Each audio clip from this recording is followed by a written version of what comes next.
Before a settlement of the Nagorno-Karabakh conflict, no realization of the Armenian-Turkish relations is possible, advisor to the Turkish Prime Minister of the Armenian origin admitted. Commemorative events take place in different parts of the world on the occasion of the Hocalı genocide committed by the Armenians in 1992. France to bring more companies to work and invest in Azerbaijan. European Games to help athletes perform better at Olympics, President of the European Olympic Committee Patrick Hickey said in an exclusive interview with Euronews.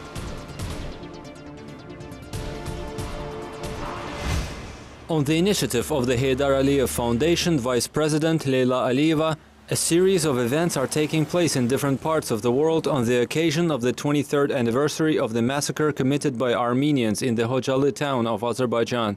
As part of the Justice for Hocalı international campaign, the screening of the documentary called Endless Corridor was organized in Ankara by the European Azerbaijan Society Office, as well as the book titled Hocalı Witness of a War Crime, Armenia in the Dock, was presented.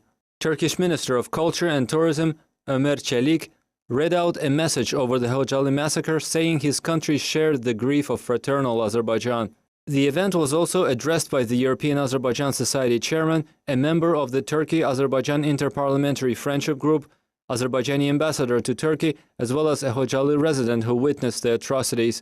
It was attended by Turkish officials, men of science and culture, and others. An event has also been held in Mexico at the Chamber of Deputies. Members of the Mexican Parliament, politicians, ambassadors of Ukraine, Georgia, Pakistan, Bulgaria, and Slovakia, as well as prominent political figures of Mexico attended the event. Azerbaijan's ambassador to Mexico, Ilgar Mukhtarov, emphasized in his remarks that Azerbaijan's Nagorno-Karabakh region has been under the occupation of Armenian armed forces for 23 years. He said Hocalı was wiped off the face of the earth, noting that a massacre was committed against humanity there. Civilians fell victim of a policy of ethnic cleansing, and about 1 million Azerbaijanis became refugees and IDPs. The world community supports Azerbaijan's fair position on the Hocalı massacre, and relevant decisions have been made by the parliaments of Mexico, Colombia, Panama, Peru, Honduras, Pakistan, and other countries, as well as numerous influential international organizations. The Azerbaijani ambassador noted that incumbent Armenian President Serge Sargsyan headed separatist Armenian military units at that time. The conference participants also watched a documentary on the Hocalı massacre in the Spanish language. Member of the House of Representatives of the U.S. state of Texas, Jin Wu, circulated a resolution on the Hocalı massacre, pointing out that civilians of the town of Hocalı, located in the Nagorno-Karabakh region of Azerbaijan, were subjected to mass killings by Armenian troops during the Karabakh War. It said that those developments are a warning about possible crimes during war and a bitter reminder of the importance of promoting dialogue in order to prevent violence. The resolution said that the massacre in Hocalı is one of the most tragic developments in the history of the Armenian occupation of Azerbaijan's territories. On February 26, 1992, Armenian military forces, supported by 366th Regiment of the former Soviet troops, committed genocide against Azerbaijanis in the town of Hocalı. 613 people, including 106 women, 63 children, 70 old people, were brutally massacred. 8 families were completely annihilated. 487 people were wounded. 1,275 residents were taken hostages. The fate of 150 of them is still unknown. More than 1,000 peaceful people of different age became disabled during the Hocalı genocide. Armenia is trying to hinder the start of substantive talks again, Azerbaijani Foreign Ministry spokesperson Hikmet Hacıyev said. He was commenting on the remarks made by Armenian Foreign Minister during the meeting with OSCE Minsk co-chairs. It is very regrettable that with his contradictory remarks, Armenian Foreign Minister once again showed the international community who really blocks the establishment of peace and security in the region, said Hacıyev. He added the Armenian leadership is fully responsible for the ongoing tension. By the way, the mentioned Nagorno-Karabakh has never participated in any round of negotiations on working out the basic principles, said Hacıyev. Apparently, the Armenian side is by all means trying to hinder the start of substantive negotiations again, he said. Nalbandian at his meeting with the co-chairs touched upon Baku's proposal to begin working on a peace agreement, claiming the ambition here is to damage negotiations around the basic regulation principles. We can begin working on a peace deal in case an agreement in line with the basic principles is achieved and Nagorno-Karabakh comes to terms, Nalbandian underscored.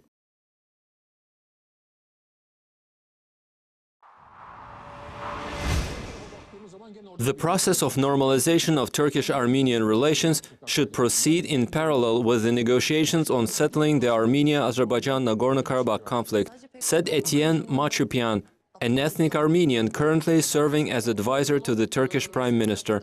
Machupian said the restoration of relations between Turkey and Armenia in the near future is impossible because of the unresolved Nagorno-Karabakh conflict, Turkish Memurlar newspaper reported. The advisor was quoted as saying that the stability in South Caucasus mainly depends on Russia, and if this country wants to, it can settle the conflicts in this region anytime. Machupian added that rapprochement between Turkey and Russia can give an impetus to starting the settlement of conflicts in the South Caucasus region.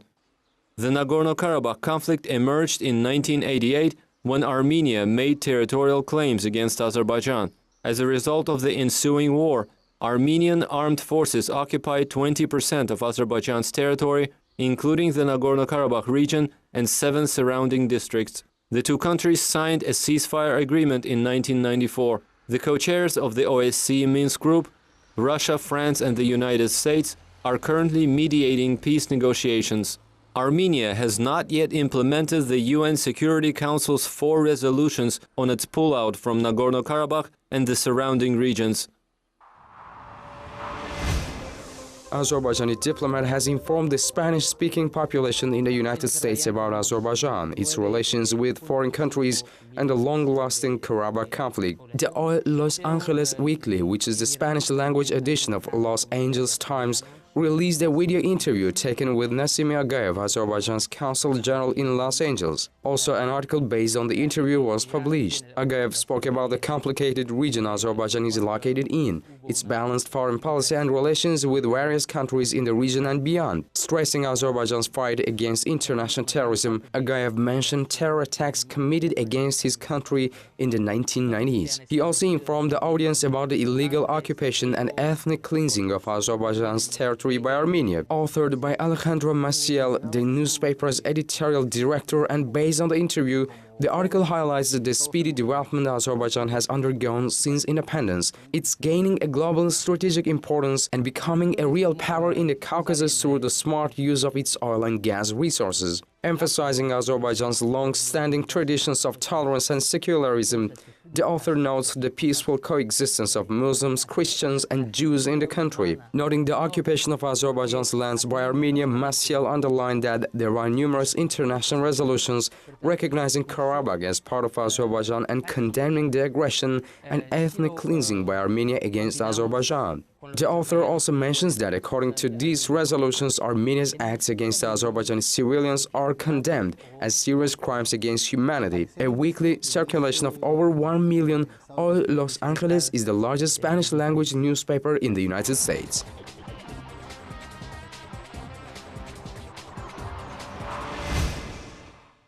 Business Forum on Communication and High Technologies was held in Baku. Minister of Communication and High Technologies, Ali Abbasov, talked about the development in this sphere. The minister gave information on the second satellite of Azerbaijan. The cost of the satellite is 157 million euros, and the 15% of this amount belongs to Azerbaijan and the rest to the foreign credit organizations. The project has started in January this year, said the minister. Ali Abbasov noted that this year the ministry will implement a number of measures to develop the education system. He also said that due to the decrease in oil prices, increase in the non-oil sector products export was very important. New model of free trade, which is very popular in other countries, will be commenced in Azerbaijan, the minister noted. According to him, the Ministry of Communication and High Technologies cooperates with foreign banks and starts new projects with foreign investors. Ali Abbasov will participate in the meeting on the topic Cooperation in the Spheres of Science and Innovation in the Islamic Republic of Iran. During the meeting, he will meet with officials of the country. The development of the mutual relations between Azerbaijan and Iran will be discussed in the meeting. France plans to provide French companies operating in Turkey with facilities to enter Azerbaijani market, said Pascal Monnier, the French ambassador to Baku. The diplomat believes that if these companies manage to develop their business in Turkey, they will be provided with appropriate grounds to work in Azerbaijan as well. He explained Turkey and Russia are the largest economic partners of Azerbaijan. At the same time, more than 700 French companies are operating in Turkey. This means they would be able to work effectively in Azerbaijan together with their Turkish partners. Turkey and France are often talking about cooperation on the third market, and we have decided that it might be Azerbaijan, Monnier explained.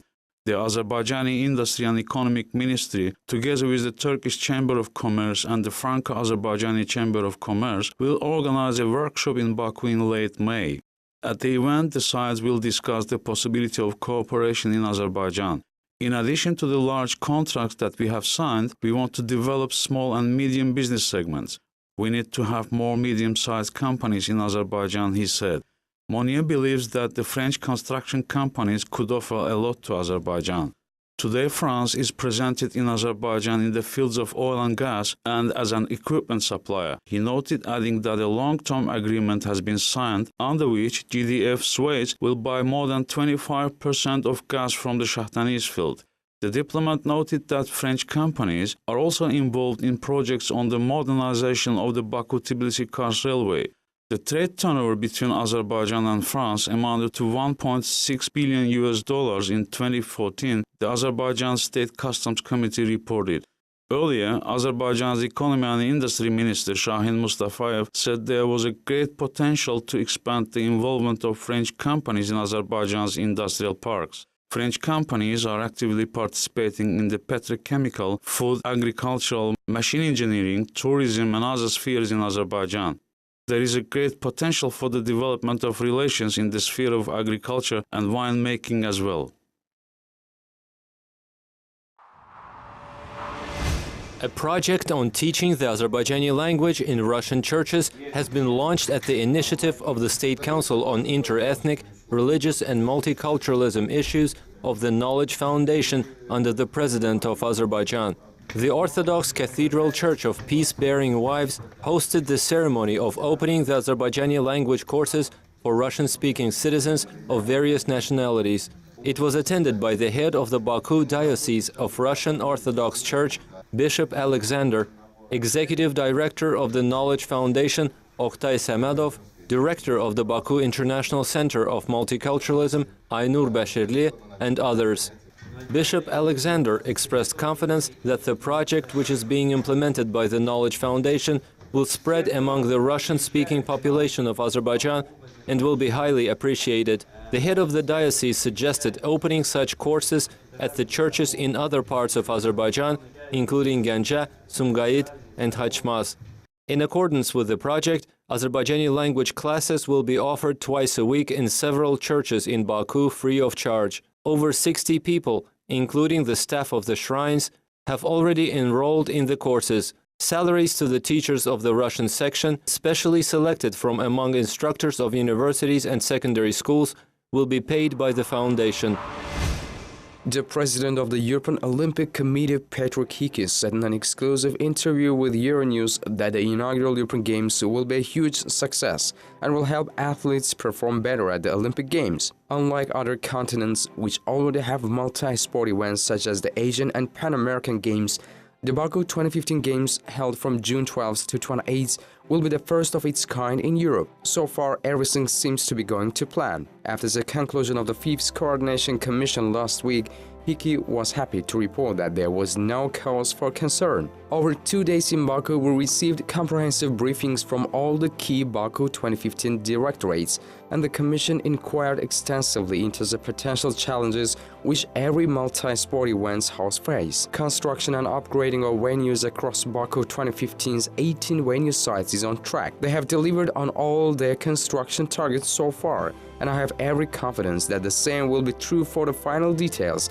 and finishing touches, he said. But what Hickey appears to be most excited about is that the European Games will not simply be a smaller-scale replica of the Olympic Games. The concept of the European Games involves promoting innovation in sports. This means that at Baku 2015 there will be many markedly different aspects to the hosting concept compared with an Olympic Games, he told Euronews. Having said that the European Games will still be essentially an Olympic-styled event, so Hickey thinks that it will definitely give competing athletes the best chance for success at the Rio 2016 Olympics, now only 1 year away.